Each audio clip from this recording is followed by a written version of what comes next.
આ ઉત્તરાયણ પર ડેકોરેટિવ પતંગોની માંગ વધી છે। સુરતની બજારમાં જોવા મળે છે અવનવા પતંગ। 1 ઇંચથી લઈને 5 ફૂટ સુધીના પતંગ જોવા મળ્યા છે। 50 થી 350 રૂપિયાના પતંગ બજારમાં આવ્યા છે। પુષ્પા સ્ટાઇલ પંજાબ પતંગો ડિમાન્ડમાં છે। આ વર્ષે પતંગના ભાવમાં 30% વધારો પણ જોવામાં આવી રહ્યો છે। અવનવા પતંગ આપ જોઈ રહ્યા છો, સુરત જાણીતું છે અને ડેકોરેટિવ પતંગની ખાસ ડિમાન્ડ જોવામાં આવી રહી છે।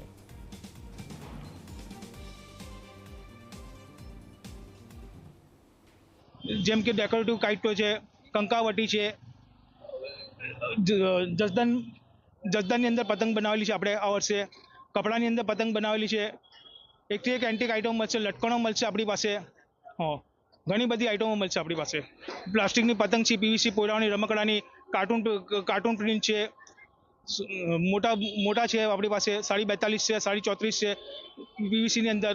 તે ઘણી બધી આઇટમો આપણને જોવા મળશે આપણે ત્યાં। કિંમતમાં 30%નો વધારો છે, કારણ કે લાકડીની અંદર સુકાઈની વરસાદના હિસાબે, એટલે એની અંદર 30%નો વધારો આવ્યો છે। આસામ, કલકત્તાથી આવે છે લાકડી, કમાન, ધદ્ધા, એના હિસાબે